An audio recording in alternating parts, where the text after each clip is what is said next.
Fala pessoal, tudo bem com vocês? Muito bom dia, muito boa tarde, muito boa noite a todos. Quanto tempo, né? Vocês estão bem? Eu estou muito bem, né? Bom pessoal, hoje peço desculpas do sumiço, tá? Muita coisa mudou desde então. Infelizmente neste período estou passando a usar essa porcaria aqui, né? Eu sempre usei, mas nos últimos dias, né? Desde o ano passado eu estava tendo muita dificuldade, assim, né? Eu fico muito no notebook, né? Fazendo alguns trabalhos individuais, né? Enfim, né? Não quero muito entrar nesse assunto, mas enfim. Então, a ocasião exigia o uso de óculos, né? Então, às vezes ou outra pode ser que eu apareça aqui de óculos, né? Enfim, vamos falar o que tanto interessa neste vídeo. Bom, eu fiquei devendo a vocês as mudanças de regulamento, né, que vai ter nessa temporada de 2026. Né? Vou tentar falar, eu já adianto aqui, porque eu não sou dos melhores em falar sobre, né, essa área técnica. Eu confesso que eu tenho as minhas limitações. Tem canais aí no Brasil afora aí que são muito melhores do que este aqui, que é isso aqui, ó. Principalmente quando o assunto é algo mais técnico, né? Sempre que meus vídeos aqui sempre é mais falando sobre desempenhos e tudo, mas nunca falando sobre aerodinâmica, sobre chassi, sobre motor, né? Mas eu acho que o mínimo eu tenho que saber alguma coisa, né? Então eu peço desculpas se não ficar muito boa a explicação, tá? As explicações aqui eu fiz algumas anotações e tudo, mas assim, eu confesso a vocês assim que talvez eu não vou conseguir reproduzir muito bem em vídeo, né? Justamente por conta disso, né? A gente tem que admitir as nossas falhas, né? A gente tem que admitir as coisas boas que temos dentro de si e também os fracassos, né? Como se diz, né? Fracasso que eu falo é limitações, né? Mas enfim, senhores, vai ser uma mudança revolucionária, né? Falam que vai ser a maior mudança da história da Fórmula 1, né? Eu tendo a concordar que né? Eu acho assim que a soma de dois fatores, né? Que é basicamente de motor do carro como um todo, né? É a primeira vez que realmente há essas duas mudanças, né? Até ano passado a gente tinha um motor 1.6 V6, né? Muito mais dependente de combustão do que eletrônica, né? E nesse ano não. Nesse ano a gente vai ter algumas mudanças que realmente atingem a área do chassi, da aerodinâmica e também de motor. Então realmente é a maior mudança e tudo, né? Vai se mudar totalmente o jeito de que os pilotos vão guiar estes carros, né? Muito se fala de que vão ser corridas muito mais pensadas na maneira como você acelera ou deixa de acelerar e pensando na economia, né? Eu tenho a minha opinião sobre, né? Mas primeiro de tudo vamos explicar as mudanças que são. Lembrando mais uma vez tem que falar, né? Não sou dos melhores do mundo em falar sobre isto, né? Há canais aí que falam de maneira talvez muito melhor e muito mais clara, tá? E eu também tô um pouco de eu tô com uma sinusite, né? Então estou um pouco abatido, vamos chamar assim, porque eu estou no meu terceiro dia já de sinusite, muitas dores aqui, ó, né? É um inferno que me persegue, né, a vida toda, né, esse inferno, né, mas fazer o que, né, paciência, né. Vamos lá, papos individuais à parte, vamos tentar falar aqui sobre a Fórmula 1, sobre as mudanças. Falando primeiro sobre os motores, né, a unidade de potência, né. Agora a potência será dividida de 50 e 50, né, será a divisão de potência será entre a combustão interna, ICE, e sistema elétrico, MGUK, que será, assim, a mudança será de que os dois métodos, esses dois citados, ICE e o MGUK, eles passarão 50% cada um a potência do motor. Um combustível mais sustentável, né? Sempre essa parada, né, de combustível sustentável, né? Não aguento mais isso, né? Mas, enfim, né, é o mundo que a gente vive hoje, né? Mas terá que ser usado o uso obrigatório de combustível 100% sustentável, feito de fontes não fósseis, com o objetivo de reduzir as emissões de carbono. Mais potência elétrica, né? A MGOK será significativamente mais potente, cerca de 480 cavalos. Aqui não dá para estimar quantos cavalos, né? Aqui nas minhas pesquisas aqui falam que é 480, mas varia de motor para motor, né? A Honda pode ser um motor, a Ford pode ser outro motor, a Audi pode ser outra motor não, cavalo, né? De potência, né? Enfim, né? Então, isso aí vai aumentar bastante o impacto de recuperação de energia. É aí que entra o porquê que eu disse que os pilotos vão ter que se virar, porque que eles vão ter que gerenciar isso muito mais durante as corridas, né? Os pilotos vão ter que ter os seus momentos ali de frenagem, talvez ali mais cedo nas curvas, enfim, eles vão ter que ter um jeito moderado para se guiar, né? Outra alteração será no chassi e na aerodinâmica.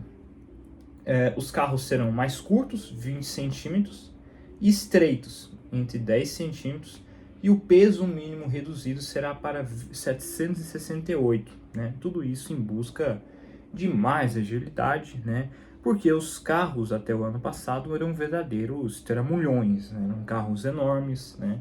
Isso era até uma das razões, né? Uma das principais críticas de corridas totalmente monótonas, como a gente viu ano passado, foram justamente desses carros terem sido verdadeiros trambolhões, né? Carros grandes demais, né? E isso a gente viu muito em Mônaco, né? Aquela corrida horrorosa, toda a corrida manipulada e tudo mais, né? Então isso é um passo positivo, eu gostei dessa alteração, tá? Então, né? Isso é uma coisa que eu gostei bastante, né? A aerodinâmica ativa, né? Agora as asas dianteiras e traseiras terão partes móveis, né? Justamente para ajustar o arrasto, e a downforce, né? Isso, inclusive, essa aerodinâmica ativa é o substituto do DRS, né? E aí vai ter, né? Tipo assim, vai ter o modo reta e o modo curva, né? Em todo o circuito, segundo a Fórmula 1, né? Então essa aerodinâmica ativa, ela é a verdadeira substituta do DRS, né? Agora todo mundo vai ter em qualquer parte do circuito, né? Porque o DRS era apenas nas retas, né? Então essa aerodinâmica ativa, ela vai surgir tanto nas curvas quanto nas retas, né? Inclusive tem até vídeos, né, acho que até do Hamilton testando o novo carro da Ferrari, né, em que você vê, né, mudando, né, assim, minha mão não tá tão sincronizada, né, mas enfim, as aletas das asas, tanto traseira quanto dianteira, elas você vê evidentemente elas mudando assim, sabe? Então é muito interessante, né? E aí vai ter o menor impacto do efeito solo, né? O assoalho vai ser mais simples, né? Porque o efeito solo dos carros de 2022 e 2025, eles eram totalmente dependentes do assoalho, né? Então, toda a função do efeito solo se baseava naquele ali no assoalho, né? Então, é verdade que é por isso que a gente via muito um assoalho extremamente complexo ali e tudo. E agora, no caso desses carros de Fórmula 1, não vai ser mais esse o caso, né? Inclusive, há muitos casos ali que a gente viu de que as equipes, como acontecia até 2021, né, com carros totalmente diferentes dos de efeito solo, os carros vão voltar, né? Talvez vão voltar a ficar mais arqueados, né?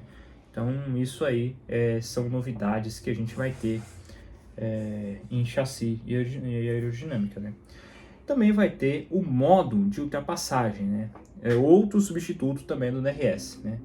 Ele vai permitir mais energia elétrica quando o piloto está a menos de um segundo do carro à frente, né? Aqui tem até na Stock Car isso, é uma espécie de push to pass, né? E aí, quando você estiver a menos de 1 segundo, né, você vai poder acionar este modo de ultrapassagem, né?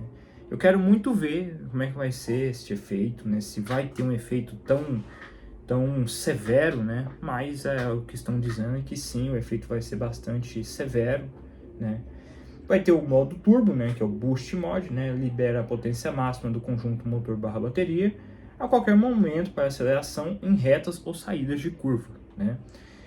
E recuperação de energia, né? A gestão da bateria será crucial, com o motor a combustão trabalhando em giros mais altos para carregar a bateria, né? Achei bastante interessante, né? Mas como se diz, eu quero muito ver isso em prática. Eu temo que este efeito seja até mais evidente do que do DRS, né? Porque o DRS, qual era a minha crítica do DRS? A minha crítica do DRS, gente, sempre foi muito voltada justamente porque o piloto que está à frente não tem muito o que fazer. Não tem muito o que fazer, né? O piloto se torna muito vulnerável, né? E a tentativa de defesa se torna inútil, praticamente, assim dizer, né? E quando se tinha vários carros em zonas de DRS, um utilizava o DRS do outro. E aí acabava deixando todo mundo ali com a asa aberta, mas nenhuma ultrapassagem, né? Ninguém conseguindo chegar perto, porque tinha a questão do ar sujo, né? Então, enfim, né? Então eu quero muito ver este efeito em pista, né? Estes efeitos aqui de modo push to pass e tudo, eu acho que ainda diminui um pouco o mérito do piloto que está defendendo a posição, né? O piloto que está à frente, defendendo a sua posição em relação ao carro de trás. Mas eu vou me omitir porque eu quero muito ver isso em prática. Porque criticar sem ter a base, eu não acho muito justo da minha parte de se fazer, né? Outras mudanças também serão no teto de gasto, tá? O teto de gasto foi alterado para 215 milhões de dólares, né? Para acomodar os novos custos de pesquisas e desenvolvimento, né? Porque vai haver muita alteração, né?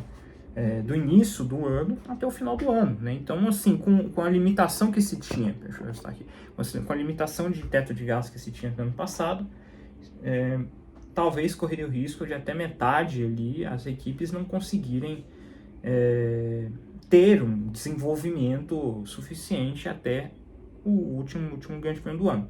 Então, foi-se aberto, liberar um pouco mais em busca justamente assim de gerar em mais tempo da temporada um desenvolvimento maior, né?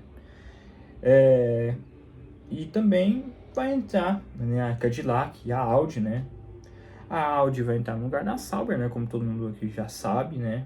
Ou provavelmente você que não vê meus vídeos esteja sabendo agora, vai haver essa mudança, né? E vai haver também novos... vamos ver como é que vai ser, né? Mas vai mudar, logicamente, a estrutura da qualificação e tudo mais, né? Porque como vai ser mais carros, né? Vão ser 22 carros, né? Então vamos ver como é que vai ser vai ser no formato do Q1, do Q2 do Q3, né? Eu não vi nada a respeito, tá? Pode ser que já tenha sido divulgado e eu não achei, mas ao que tudo indica, como vai ser 22 carros, né? No Q3, quando antes ia embora 17 carros, né? Ia-se embora 5 carros em cada no Q2 e no Q3, no Q1 e no Q2, agora vai ser 6 carros, né? 6 carros no Q1 e 6 carros no Q2, porque acrescentou mais uma equipe ao grid, né? Para permanecer 10 carros no Q3, né? Então, senhores, o que eu expliquei aqui é basicamente simples, é você ir na internet e procurar, vai estar ali, né? Mas assim, vamos ver como é que vai ser, né? Já houve-se testes de pré-temporada, né? Só que não é uns testes de pré-temporada de fato, né? Uma espécie de shakedown, né? É tipo os pilotos e as equipes vendo o que elas vão poder tirar de base, né? Tanto é verdade que algumas equipes já, como a Ferrari, por exemplo, já assumiu, né? Já que vai, né, trazer outro protótipo, né? E tudo, ela trouxe um protótipo para a pista e possivelmente vai trazer outro protótipo, justamente porque é uma área totalmente nova, né, gente? Uma área totalmente nova. E eu quero muito ver os pilotos que vão se adaptar muito bem a isso e tudo mais, né? Porque vai ser uma mudança muito radical, realmente, vai ser a maior mudança da história, né? Assim, vocês, caso algum de vocês me perguntem, gente, Neto, você por acaso vê algum otimismo nas mudanças, mais eletrônica envolvida e tudo mais? Esse negócio de push to pass aí, esse boost, esse modo ultrapassagem, essa aerodinâmica ativa, o que é que você acha sobre? Gente, eu sou o seguinte, eu sou muito na teoria de ver para crer, né? Eu não sou de crer para ver, né? Eu sou de ver para crer. Mas, baseado no que a gente vê aqui, eu acho que a Fórmula 1 está encaminhando um pouco para o lado muito da eletrônica, né? E isso para mim, não é uma coisa muito boa, né? Eu acho que o piloto, eu sou daqueles assim que pensa, e desculpa se você tem uma opinião diferente, eu sou de uma opinião onde o piloto é que tem que fazer diferença na situação, né? Em um mundo onde a Fórmula 1, o carro dita aonde você vai andar, né? Ou seja, se você tem um carro dominante, você vai andar lá na frente, né? A não ser que você esteja no carro da Red Bull, né? Se você estiver numa equipe dominante, você vai andar lá na frente. Se você estiver numa equipe intermediária, você vai andar lá no meio. E se você estiver numa equipe horrorosa, você vai andar lá atrás, independente do seu talento. Porque, infelizmente, na Fórmula 1, a Fórmula 1 é muito disso, né? A Fórmula 1, o carro dita muito aonde você vai andar no grid, né? Então, acho que o mínimo que eu espero numa Fórmula 1 é que ela traga mais uma responsabilidade para o piloto, né? Claro que vai trazer mais porque o piloto vai ter que gerenciar eletronicamente. Mas eu acho que não deveria ser só eletronicamente, né? Deveria ser em outros fatores também acrescentados, né? E acho que eu não estou muito otimista. Mas assim, é aquela história, como eu já acabei de falar. Ver para crer, né? Eu não gosto muito desse trem da elétrica entrar em consideração. Eu acho que para mim a questão questão de potência elétrica, eu acho que a gente tem que deixar essa Fórmula E, que é um esporte, né, um esporte de monoposto que é assumidamente 100% eletrônico, 100% elétrica. Então eu deixaria para a Fórmula E esse lado da elétrica, né? Esse modo de potência e tudo mais, né? Mas assim, é uma Fórmula 1 que a gente tem que, assim, a gente ama a Fórmula 1 mais do que tudo, né? Então, o que vier para ser, não tem muito como mudar, ainda mais agora no atual cenário, né? Mas é isso aí, né? E claro, né, gente, vai haver uma equipe que vai dominar mais do que as outras, né? Pelo menos inicialmente, né? A Fórmula 1 quer, a qualquer custo, trazer carros o máximo mais competitivos, e isso é uma missão muito complicada, porque na Fórmula 1, diferente de qualquer esporte, é um esporte que cada equipe faz o seu, cada equipe faz o que tem que fazer, né? Então... sim, tô indo, já tô terminando aqui. Então, assim, então é um esporte, assim, muito de que cada um faz o seu, né? Então é muito difícil, porque, exemplo assim, na Fórmula Indy, na própria Fórmula que já dito, em outros esportes, em Stock Car, na NASCAR, enfim, vários outros esportes por mundo afora, há uma base e cada equipe faz do seu, né? A Fórmula 1 não, a Fórmula 1 ela cria um regulamento e cada um faz do seu bem entender o seu jeito, né?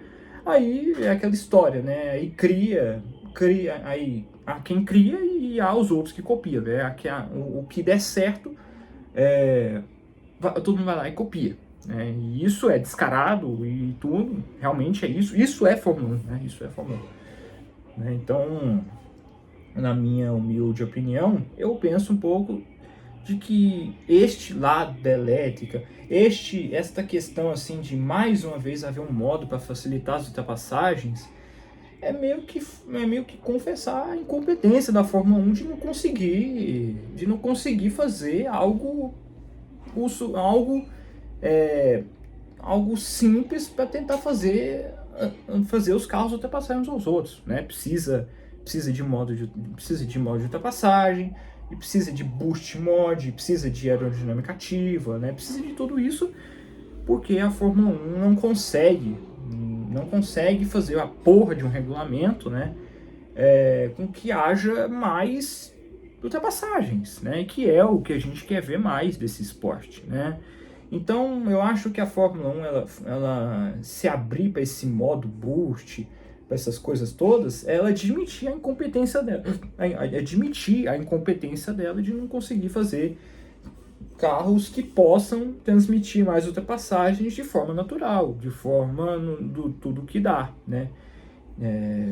Basicamente assumindo sua própria incompetência. Então, quem está assinando o atestado de incompetência não sou eu, não são outros influencers, não são ninguém mais, ninguém menos que a própria Fórmula 1, que está admitindo publicamente a sua incompetência sobre o aspecto de ultrapassagem, do aspecto do espetáculo como um todo, né? Apesar que eu odeio esse nome de espetáculo, né? Mas enfim, né?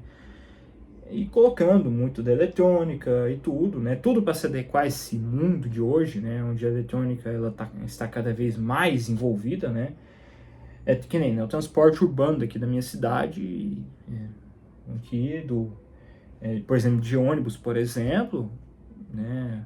Está todo mundo aqui indo para modo eletrônico, né? O que eu, particularmente, sou um pouco pé atrás, né? Porque eu quero muito, agora, quando está tudo novo, brilhando e tudo mais, beleza, amigão, né? Eu quero ver como é que isso vai ser conforme os anos vão se passando, né? Então, é isso aí, gente, né? E assim, teve também testes de pré-temporada, como já falei, né? Mas eu não vou opinar muito sobre, porque, tipo assim, foi muito um shakedown, né, gente? Foi muito para as equipes verem como é que seria o regulamento fisicamente e tudo, né? Já tem até circulando, né, de que a Mercedes de alguma brecha que a Mercedes conseguiu extrair mais do que as outras, né? A Mercedes, que inclusive era uma equipe que era muito cogitado de que estaria à frente, né? Porque ela neste aspecto de motores, ela se deu bem lá em 2014, né? Então há essa tendência de se acreditar que a Mercedes tem ido também muito bem agora em 2026, né? Justamente porque é uma mudança de motor, né? Então tem até uma questão envolvendo, né? Acho que a taxa de compreensão do carro dos motores Mercedes tem sido maior, né? E tudo mais, né? E aí está tendo uma certa já tendo uma briga aí entre as equipes aí sobre isso, sobre essa brecha que a Mercedes descobriu e tudo, né? Eu vou falar um pouco mais a respeito, mais especificamente sobre. Só que eu não quero muito fazer muito agora, gente. Sabe por quê? Porque, tipo assim, porque até agora não se teve uma real... A gente teve uma noção de como é que são esses carros, os pilotos tiveram uma noção, mas nós, fãs, não tivemos uma real noção. Então, tudo está sendo baseado em suposição. Então, não dá pra gente simplesmente vir aqui e fazer vídeos baseados em suposições, né? Eu prefiro chegar aqui e fazer vídeos sobre certezas, sobre algo 100% preciso, né? Então, a mudança do regulamento, ela é algo 100% preciso, né? Então, é isso que eu resolvi vir dar o meu pitaco aqui, né? E sobre o que eu acho sobre este assunto, né?